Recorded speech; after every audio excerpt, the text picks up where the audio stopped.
आई आणि मुलाच्या नात्यावर हळूवार फुंकर घालणारे, पेरले तसे उगवणार हे गीत रसिकांच्या भेटीला आले असून या गीतामधून आईच्या आणि मुलाच्या नात्याची हृदयस्पर्शी गोष्ट उलगडली गेली आहे। या मराठी गीताच्या माध्यमातून बालगायिका श्राव्य विवेककुमार तायडे हिचे सिनेसृष्टीत यशस्वी आगमन झाले। पेरले तसेच उगवणार या गीताच्या प्रवासाची सुरुवातच मुलगी आणि वडील यांच्या नाजूक, संवेदनशील आणि भावपूर्ण संवादातून होत असल्याने श्राव्यने म्हटलेले जे संवाद आहे त्यांना खूप महत्त्व प्राप्त झाले। या गीतामध्ये प्रमुख भूमिकेत प्रसिद्ध अभिनेत्री मॉडेल गुरमीत कौर मान यांनी काम केले।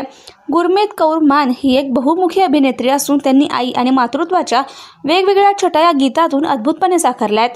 या सुरेल गीताचे गायक स्वरूप भाळवणकर आणि कविता राम हे असून हे गीत गीतकार अंजली भाळवणकर यांनी लिहिले। या गीताची संकल्पना आणि दिग्दर्शन विवेक सावंत यांनी केले, तर छायाचित्रण जय अधिकारी यांनी केले।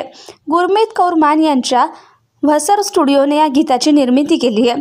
बालकलाकार श्राव्यने वयाच्या 4थ्या वर्षापासूनच गायनाला सुरुवात केली असून शहरामध्ये होणाऱ्या विविध कार्यक्रमांमध्ये तिला आवर्जून गीत सादर करण्यासाठी बोलवलं जातं आणि तिने गायलेल्या गाण्याचं तोंड भरून कौतुक देखील होत असते। तिला विविध पुरस्कारांनी सन्मानित सुद्धा करण्यात आले।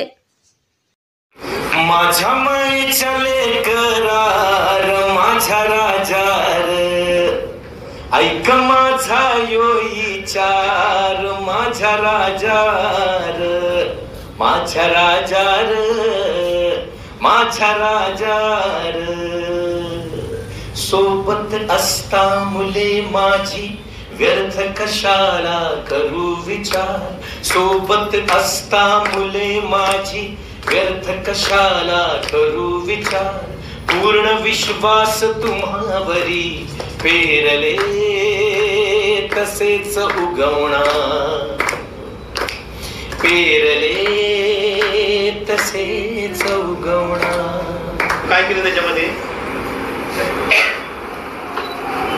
डायलॉग बोलले ना?